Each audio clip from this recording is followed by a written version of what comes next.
Nghi quỷ ọc sen dược sư Phật. Nam mô Guru Pesache.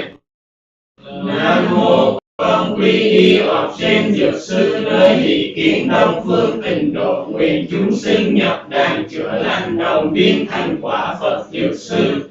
Nam mô Con Quy Y ọc sen dược sư nơi Hỷ Kiến Đông Phương Tịnh Độ, nguyện chúng sinh nhập đàn chữa lành đồng biến thành quả Phật dược sư. Nam mô Con Quy Y ọc sen dược sư nơi Hỷ Kiến Đông Phương Tịnh Độ, nguyện chúng sinh nhập đàn chữa lành đồng biến thành quả Phật dược sư. Hô, con đảnh lễ cam lộ tuệ bất tử, con cúng dường cam lộ trường sinh, con sám hối nghiệp gây bệnh mạng yếu, con tùy hỷ thuốc giải thoát nhờ đến, con hồi hướng mọi chuyện hành chữa lành, nguyện hữu tình đắc ọc sen dược sư.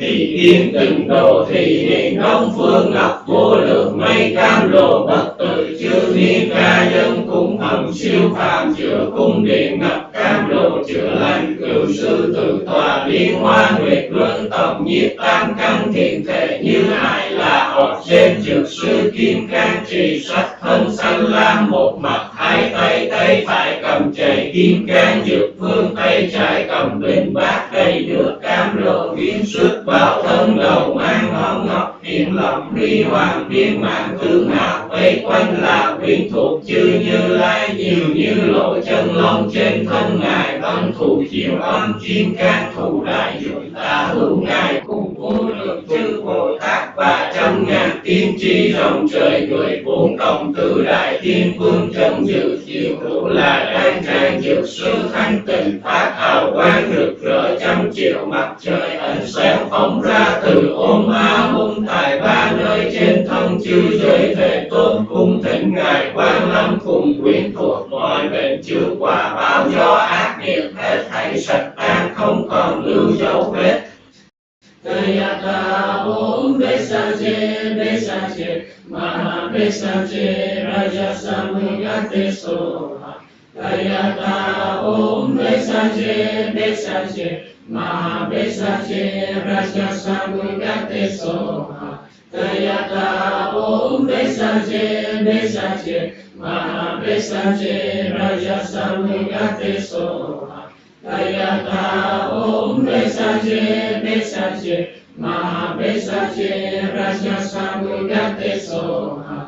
Tayata Om Besache Maha Besache Raja Samugate Soha. Tayata Om Besache Maha Besache Raja Samugate Soha. Tayata Om Besache Maha Besache Raja Samugate Soha. Tayata Om Besache Maha Besache Raja Samugate Soha. Tayata Om Besache Maha Besache Raja Samugate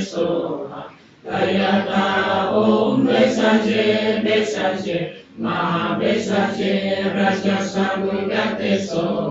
Tayata Om Besache Maha Besache Raja Samugate Soha. Tayata Om Besache Maha Besache Raja Samugate Soha. Tayata Om Besache Maha Besache Raja Samugate Soha. Tayata Om Besache Maha Besache Raja Samugate Soha. Tayata Om Besache Maha Besache Raja Samugate Soha. Tayata Om Besache Maha Besache Raja Samugate Soha.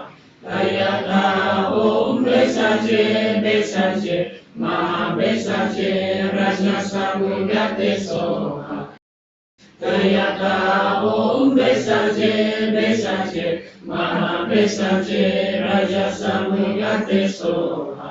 Tayata Om Vesaje Vesaje Maha Vesaje Raja Samugate Soha Tayata Om Vesaje Vesaje Maha Vesaje Raja Samugate Soha Tayata Om Vesaje Vesaje Maha Vesaje Raja Samugate Soha Tayata Om Vesaje Vesaje Maha Vesaje Raja Samugate Soha Tayata Om Vesaje Vesaje Maha Vesaje Raja Samugate Soha Tayata Om Vesaje Vesaje Maha Vesaje Raja Samugate Soha Tayata Om Vesaje Vesaje Maha Vesaje Raja Samugate Soha Tayata Om Vesaje Vesaje Maha Vesaje Raja Samugate Soha Tayata Om Vesaje Vesaje Maha Vesaje Raja Samugate Soha Tayata Om Vesaje Vesaje Maha Vesaje Raja Samugate Soha Tayata Om Vesaje Vesaje Maha Vesaje Raja Samugate Soha Tayata Om Vesaje Vesaje Maha Vesaje Raja Samugate Soha Tayata Om Vesaje Vesaje Maha Vesaje Raja Samugate Soha Tayata Om Vesaje Vesaje Maha Vesaje Raja Samugate Soha Tayata Om Vesaje Vesaje Maha Vesaje Raja Samugate Soha Tayata Om Vesaje Vesaje Maha Vesaje Raja Samugate Soha Tayata Om Vesaje Vesaje Maha Vesaje Raja Samugate Soha Tayata Om Vesaje Vesaje Maha Vesaje Raja Samugate Soha Tayata Om Vesaje Vesaje Maha Vesaje Raja Samugate Soha Tayata Om Vesaje Vesaje Maha Vesaje Raja Samugate Soha Tayata Om Vesaje Vesaje Maha Vesaje Raja Samugate Soha Tayata Om Vesaje Vesaje Maha Vesaje Raja Samugate Soha Tayata Om Vesaje Vesaje Maha Vesaje Raja Samugate Soha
tỳ sát sô hà. Thân hương ngài sắc núi lưu ly bậc chữa lành bệnh khổ chúng sinh vây quanh quyến thuộc bày Như Lai dược sư tối thắng con đảnh lễ và hồi hướng công đức con nguyện hữu tình sanh cõi Phật chữa lành tâm chủ đàn tràng dược sư Như Lai. Hướng công đức thực hành học trên dược sư nguyện tất cả hữu tình vạn sự ý tưởng. Nam mô Guru Vesache. Nam mô con quy y học trên dược sư nơi hỷ kiến đông phương tịnh độ nguyện chúng sinh nhập đàn chữa lành đồng biến thành quả Phật dược sư. Nam mô con quy y học trên dược sư nơi hỷ kiến đông phương tịnh độ nguyện chúng sinh nhập đàn chữa lành đồng biến thành quả Phật dược sư. Nam mô con quy y học trên dược sư nơi hỷ kiến đông phương tịnh độ nguyện chúng sinh nhập đàn chữa lành đồng biến thành quả Phật dược sư. Con đảnh lễ cam lộ tuệ bất tử, con cúng dường cam lộ trường sinh, con sám hối nghiệp gây bệnh mạng yếu, con tùy hỷ thuốc giải thoát nhờ đến, con hồi hướng mọi chuyện hành chữa lành nguyện hữu tình đắc học trên dược sư. Thị yên tịnh độ thị hiện đông phương ngọc vô lượng mây cam lộ bất tử chư niên ca dân cúng hồng siêu phàm chữa cung điện ngập cam lộ chữa lành cửu sư tự tòa liên hoa nguyệt luân tổng nhiếp tam căn thiện thể Như Lai là học trên dược sư kim cang trì sách thân xanh lam một mặt hai tay tay phải cầm chày kim cang dược phương tay trái cầm bình bát đầy nước cam lộ biến xuất bảo thân đầu mang ngón ngọc hiển lộng ly hoàng biên mạng tương hào vây quanh là quyến thuộc chư Như Lai nhiều như lộ chân lông trên thân ngài văn thù diệu âm kim cang thủ đại dội tả hữu ngài cùng vô lượng chư Bồ Tát và trăm ngàn tiên tri rồng trời người bốn cộng tứ đại thiên vương trấn dự diệu hữu là đan trang dược sư thanh tịnh phát hào quang rực rỡ trăm triệu mặt trời ánh sáng phóng ra từ ôm ma hung tài ba nơi trên thân chư giới thể tôn cung thỉnh ngài Quang Lâm cùng quyến thuộc mọi bệnh chữa quả báo do ác nghiệp hết thảy sạch tan không còn lưu dấu vết. Tayata Om Vesache Maha Vesache Raja Samugate Soha. Tayata Om Vesache Maha Vesache Raja Samugate Soha. Tayata Om Vesache Maha Vesache Raja Samugate Soha. Tayata Om Vesache Maha Vesache Raja Samugate Soha. Tayata Om Vesache Maha Vesache Raja Samugate Soha. Tayata Om Vesache Maha Vesache Raja Samugate Soha. Tayata Om Vesache Maha Vesache Raja Samugate Soha. Tayata Om Vesache Maha Vesache Raja Samugate Soha.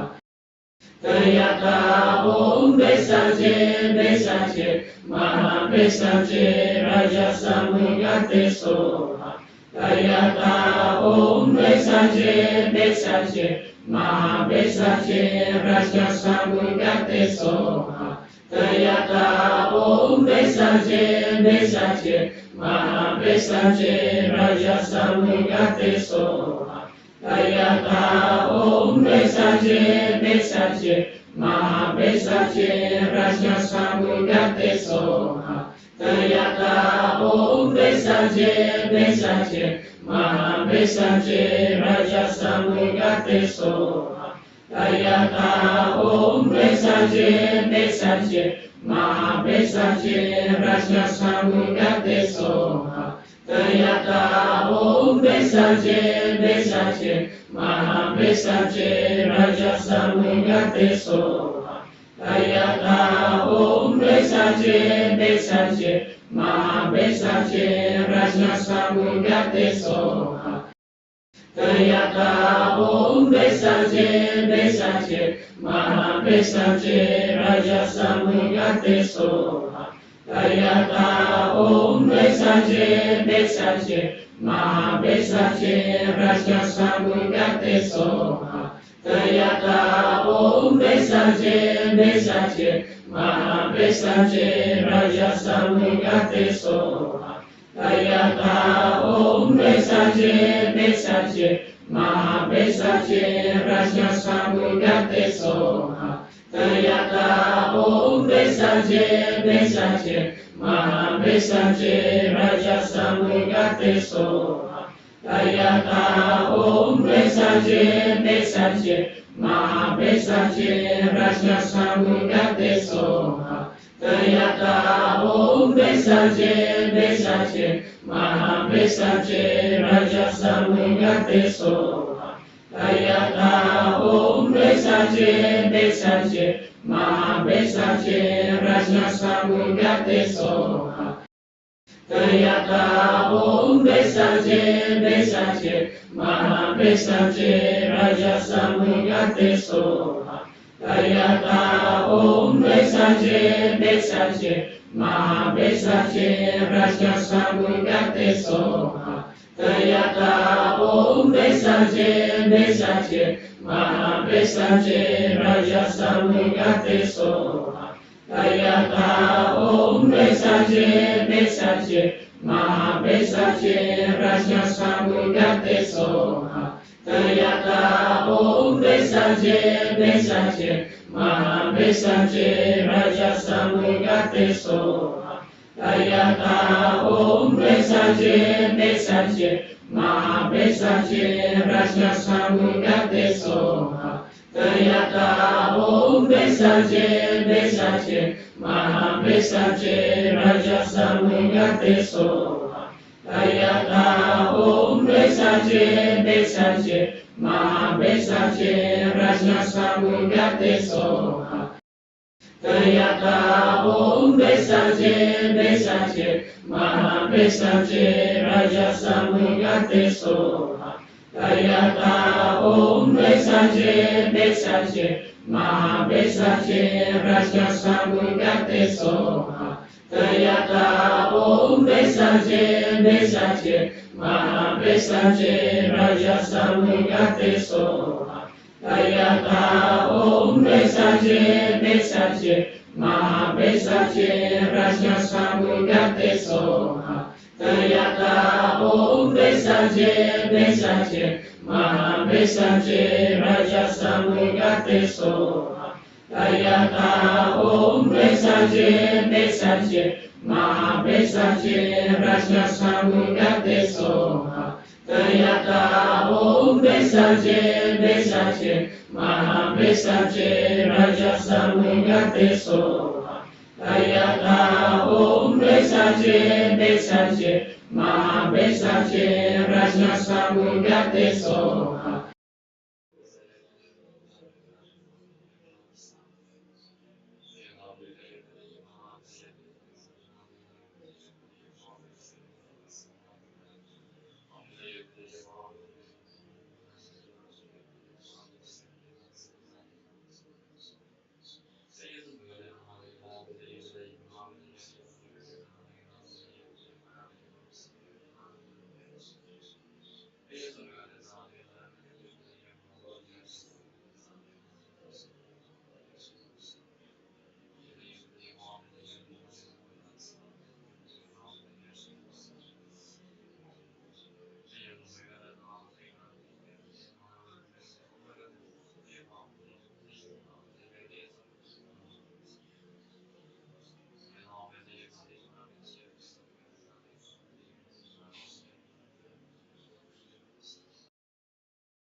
Om Neja Agam Gayam Guste Lupe Anupe Gende Nimiya Sabda Kapisa Soha. Om Con hương ngài sắc núi lưu ly bậc chữa lành bệnh khổ chúng sinh vây quanh quyến thuộc vậy Như Lai dược sư tối thắng con đảnh lễ và hồi hướng công đức con nguyện hữu tình sanh cõi Phật chữa lành tâm chủ đàn tràng dược sư Như Lai. Hướng công đức thực hành học trên dược sư nguyện tất cả hữu tình vạn sự kiết tường.